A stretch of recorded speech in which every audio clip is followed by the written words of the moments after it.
ओम शांति। 25 जुलाई 2025। आज की अनमोल मधुर महावाक्य। मीठे बच्चे, सदा एक ही फिक्र में रहो कि हमें अच्छी रीति पढ़कर अपने को राज तिलक देना है। पढ़ाई से ही राजाई मिलती है। प्रश्न: बच्चों को किस उल्लास में रहना है? दिल से कष्ट नहीं होना है, क्यों? उत्तर: सदा यही उल्लास रहे कि हमें लक्ष्मी नारायण जैसा बनना है, इसका पुरुषार्थ करना है। दिल से कष्ट कभी नहीं होना है, क्योंकि यह पढ़ाई बहुत सहज है। घर में रहते भी पढ़ सकते हो। इसकी कोई फीस नहीं है, लेकिन हिम्मत जरूर चाहिए। गीत। तुम ही हो माता, पिता तुम ही हो। ओम शांति। बच्चों ने अपने बाप की महिमा सुनी। महिमा एक की ही है और कोई की महिमा गाई नहीं जा सकती, जबकि ब्रह्मा विष्णु शंकर की भी कोई महिमा नहीं है। ब्रह्मा द्वारा स्थापना कराते हैं, शंकर द्वारा विनाश कराते हैं, विष्णु द्वारा पालना कराते हैं। लक्ष्मी नारायण को ऐसा लायक भी शिव बाबा ही बनाते हैं। उनकी ही महिमा है, उनके सिवाय फिर किसी की महिमा गाई जाए।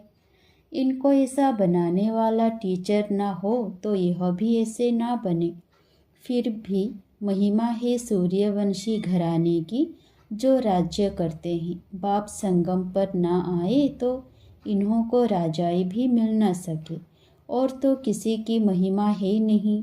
फॉरेनर्स आदि कोई की भी महिमा करने की दरकार नहीं। महिमा है ही सिर्फ एक की, दूसरा ना कोई। ऊंचते ऊंच शिव बाबा ही है, उनसे ही ऊंच पद मिलता है, तो उनको अच्छी तरह से याद करना चाहिए ना। अपने को राजा बनाने के लिए आपे ही पढ़ना है। जैसे बैरिस्टरी पढ़ते हैं तो अपने को पढ़ाई से बैरिस्टर बनाते हैं ना। तुम बच्चे जानते हो शिव बाबा हमको पढ़ाते हैं। जो अच्छी रीति पढ़ेगा वही ऊंच पद पाएगा। नहीं पढ़ने वाले पद पा ना सके। पढ़ने लिए श्रीमत मिलती है। मूल बात है पावन बनने की, जिसके लिए यह पढ़ाई है। तुम जानते हो इस समय सब तमो प्रधान पतित हैं। अच्छे व बुरे मनुष्य तो होते ही हैं। पवित्र रहने वाले को अच्छा कहा जाता है। अच्छा पढ़कर बड़ा आदमी बनता है तो महिमा होती है, परंतु है तो सब पतित। पतित ही पतित की महिमा करते हैं। सतयुग में है पावन, वहाँ कोई किसी की महिमा नहीं करते। यहाँ पवित्र सन्यासी भी हैं, अपवित्र गृहस्थी भी हैं, तो पवित्र की महिमा गाई जाती है। वहाँ तो यथा राजा रानी तथा प्रजा होते हैं, और कोई धर्म नहीं जिसके लिए पवित्र अपवित्र कहें। यहाँ तो कोई गृहस्थियों की भी महिमा गाते रहते हैं। उनके लिए जैसे वही खुदा अल्लाह है, परंतु अल्लाह को तो पतित पावन लिबरेटर गाइड कहा जाता है। वह फिर सब कैसे हो सकते? दुनिया में कितना घोर अंधियारा है। अभी तुम बच्चे समझते हो तो बच्चों को यह होना रहना चाहिए। हमको पढ़कर अपने को राजा बनाना है। जो अच्छी रीति पुरुषार्थ करेंगे वही राज तिलक पाएंगे। बच्चों को उल्लास में रहना चाहिए। हम भी लक्ष्मी नारायण जैसे बने, इसमें मूंझने की दरकार नहीं। पुरुषार्थ करना चाहिए, दिल से कष्ट नहीं होना चाहिए। यह पढ़ाई ऐसी है, खटिया पर सोए हुए भी पढ़ सकते हो, विलायत में रहते भी पढ़ सकते हो, घर में रहते भी पढ़ सकते हो।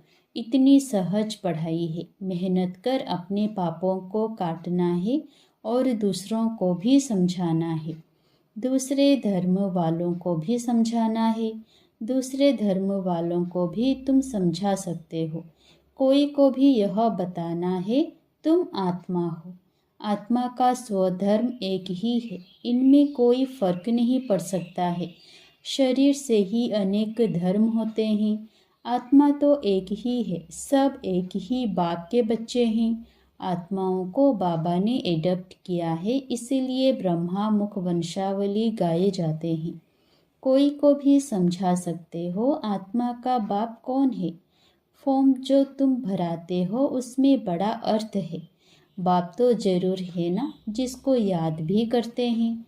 आत्मा अपने बाप को याद करती है। आजकल तो भारत में कोई को भी फादर कह देते हैं, मेरे को भी फादर कहेंगे, परंतु आत्मा का बाप कौन है उसे जानते नहीं है। गाते भी हैं तुम माता पिता, परंतु वह कौन है, कैसे है, कुछ भी पता नहीं। भारत में ही तुम माता पिता कहे बुलाते हो, बाप ही यहाँ आकर मुख वंशावली रचते हैं। भारत को ही मदर कंट्री कहा जाता है, क्योंकि यहाँ ही शिव बाबा माता पिता के रूप में पाठ बजाते हैं। यहाँ ही भगवान को माता पिता के रूप में याद करते हैं। विदेशों में सिर्फ गॉड फादर कहो बुलाते हैं, परंतु माता भी चाहिए ना, जिससे बच्चों को एडॉप्ट करे। पुरुष भी स्त्री को एडॉप्ट करते हैं, फिर उनसे बच्चे पैदा होते हैं, रचना रची जाती है। यहाँ भी इसमें परमपिता परमात्मा बाप प्रवेश कर एडॉप्ट करते हैं, बच्चे पैदा होते हैं, इसलिए इनको माता पिता कहा जाता है। वह है आत्माओं का बाप, फिर यहाँ आकर उत्पत्ति करते हैं। यहाँ तुम बच्चे बनते हो तो फादर और मदर कहा जाता है। वह तो है स्वीट होम, जहाँ सब आत्माएं रहती हैं। वहाँ भी बाप के बिगर कोई ले जा ना सके। कोई भी मिले तो बोलो तुम स्वीट होम जाना चाहते हो, फिर पावन जरूर बनना पड़े। अभी तुम पतित हो, यह है ही आयरन एज्ड तमो प्रधान दुनिया। अभी तुमको जाना है वापस घर। आयरन एज्ड आत्माएं तो वापस घर जा ना सके। आत्माएं स्वीट होम में पवित्र ही रहती हैं। तो अब बाप समझाते हैं, बाप की याद से ही विकर्म विनाश होंगे। कोई भी देहधारी को याद ना करो। बाप को जितना याद करेंगे उतना पावन बनेंगे और फिर उच्च पद पाएंगे नंबरवार। लक्ष्मी नारायण के चित्र पर कोई को भी समझाना सहज है। भारत में इनका राज्य था। यह जब राज्य करते थे तो विश्व में शांति थी। विश्व में शांति बाप ही कर सकते हैं और कोई की ताकत नहीं। अभी बाप हमको राजयोग सिखला रहे हैं नई दुनिया के लिए। राजाओं का राजा कैसे बन सकते हैं वो बतलाते हैं। बाप ही नॉलेजफुल है, परंतु उनमें कौन सी नॉलेज है यह कोई नहीं जानते। सृष्टि के आदि मध्य अंत की हिस्ट्री ज्योग्राफी बेहद का बाप ही सुनाते हैं। मनुष्य तो कभी कहेंगे सर्वव्यापी है या कहते सबके अंदर को जानने वाले हैं, फिर अपने को तो कह ना सके। यह सब बातें बाप बेट समझाते हैं। अच्छी रीति धारण कर और हर्षित रहना है। इन लक्ष्मी नारायण का चित्र सदैव हर्षित मुख वाला ही बनाते हैं। स्कूल में उच्च दर्जा पढ़ने वाले कितना हर्षित होंगे, दूसरे भी समझेंगे यह तो बहुत बड़ा इम्तिहान पास करते हैं, यह तो बहुत ऊंची पढ़ाई है। फीस आदि की कोई बात नहीं, सिर्फ हिम्मत की बात है। अपने को आत्मा समझ बाप को याद करना है, जिसमें ही माया विघ्न डालती है। बाप कहते हैं पवित्र बनो। बाप से प्रतिज्ञा कर फिर काला मुंह कर देते हैं। बहुत जबरदस्त माया है, फेल हो जाते हैं तो फिर उनका नाम नहीं गाया जा सकता। फलाने फलाने शुरू से लेकर बहुत अच्छे चल रहे हैं, महिमा गाई जाती है। बाप कहते हैं अपने लिए आपे ही पुरुषार्थ कर राजधानी प्राप्त करनी है, पढ़ाई से उच्च पद पाना है। यह है ही राजयोग, प्रजा योग नहीं है, परंतु प्रजा भी तो बनेंगे ना। शक्ल और सर्विस से मालूम पड़ जाता है कि यह क्या बनने लायक है। घर में स्टूडेंट की चाल चलन से समझ जाते हैं, यह फर्स्ट नंबर में, यह थर्ड नंबर में आएंगे। यहाँ भी ऐसे ही जब पिछाड़ी में इम्तिहान पूरा होगा तब तुमको सब साक्षात्कार होंगे। साक्षात्कार होने में कोई देरी नहीं लगती है। फिर लज्जा आएगी, हम नापास हो गए। नापास होने वाले को प्यार कौन करेंगे। मनुष्य बाइस्कोप देखने में खुशी का अनुभव करते हैं, लेकिन बाप कहते हैं नंबर 1 गंदा बनाने वाला है बाइस्कोप। उसमें जाने वाले बहुत करके फेल हो गिर पड़ते हैं। कोई कोई फीमेल भी ऐसी हैं जो बाइस्कोप में जाने बगैर नींद न आए। बाइस्कोप देखने वाले अपवित्र बनने का पुरुषार्थ जरूर करेंगे। यहाँ जो कुछ हो रहा है जिसमें मनुष्य खुशी समझते हैं वह सब दुख के लिए है। यह है विनाशी खुशियाँ। अविनाशी खुशी अविनाशी बाप से ही मिलती है। तुम समझते हो बाबा हमको इन लक्ष्मी नारायण जैसा बनाते हैं। वैसे आगे तो 21 जन्म के लिए लिखते थे, अभी बाबा लिखते हैं 50-60 जन्म, क्योंकि द्वापर में भी पहले तो बहुत धनवान सुखी रहते हो ना। भल पतित बनते हो तो भी धन बहुत रहता है। यह तो बिल्कुल जब तमो प्रधान बनते हैं तब दुख शुरू होता है।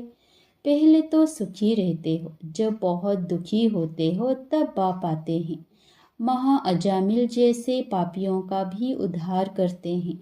बाप कहते हैं मैं सबको ले जाऊंगा मुक्ति धाम, फिर सत्युग की राजाई भी तुमको देता हूँ। सबका कल्याण तो होता है ना। सबको अपने ठिकाने पर पहुंचा देते हैं, शांति में व सुख में।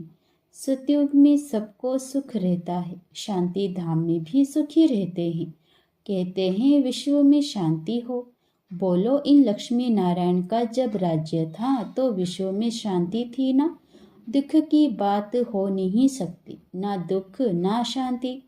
यहाँ तो घर घर में अशांति है, देश देश में अशांति है, सारे विश्व में ही अशांति है। कितने टुकड़े टुकड़े हो पड़े हैं, कितनी फ्रैक्शन है। 100 माइल पर भाषा अलग। अब कहते हैं भारत की प्राचीन भाषा संस्कृत है। अब आदि सनातन धर्म का ही किसको पता नहीं है तो फिर कैसे कहते कि यह प्राचीन भाषा है। तुम बता सकते हो आदि सनातन देवी देवता धर्म कब था। तुम्हारे में भी नंबरवार हैं, कोई तो डल हेड भी होते हैं। देखने में भी आता है यह जैसे पत्थर बुद्धि है। अज्ञान काल में भी कहते हैं ना, हे भगवान इनकी बुद्धि का ताला खोलो। बाप तुम सब बच्चों को ज्ञान की रोशनी देते हैं, उससे ताला खुलता जाता है। फिर भी कोई कोई की बुद्धि खुलती नहीं है। कहते हैं बाबा आप बुद्धिवानों की बुद्धि हो, हमारे पति की बुद्धि का ताला खोलो।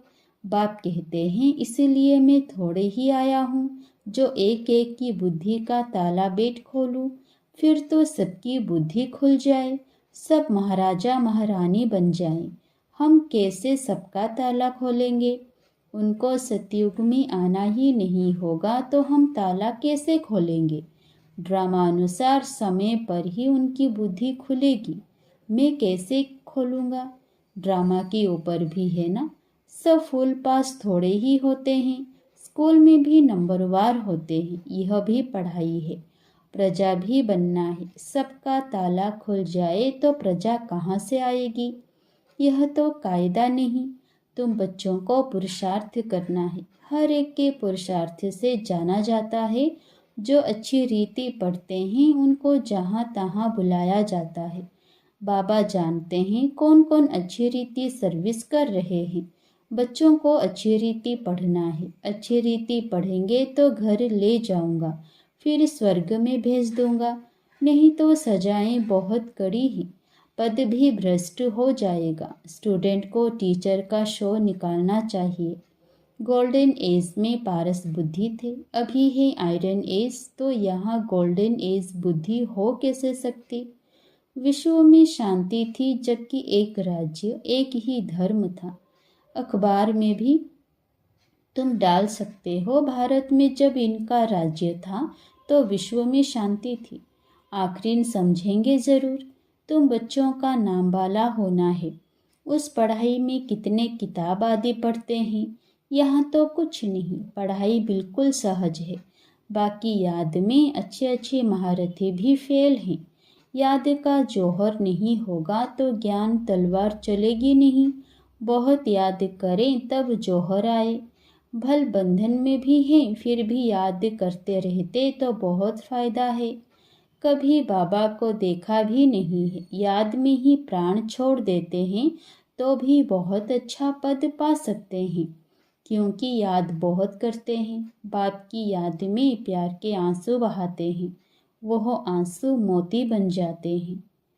अच्छा, मीठे मीठे सिकिलधे बच्चों प्रति माता पिता बाप दादा का याद प्यार और गुड मॉर्निंग। रूहानी बाप की रूहानी बच्चों को नमस्ते। धारणा के लिए मुख्य सार पहला, अपने लिए स्वयं ही पुरुषार्थ कर ऊंच पद पाना है। पढ़ाई से स्वयं को राज तिलक देना है। ज्ञान को अच्छी रीति धारण कर सदा हर्षित रहना है। दूसरा, ज्ञान तलवार में याद का जौहर भरना है। याद से ही बंधन काटने हैं। कभी भी गंदे बाइस्कोप देख अपने संकल्पों को अपवित्र नहीं बनाना है। वरदान, लौकिक को अलौकिक में परिवर्तन कर सर्व कमजोरियों से मुक्त होने वाले मास्टर सर्वशक्तिवान भव।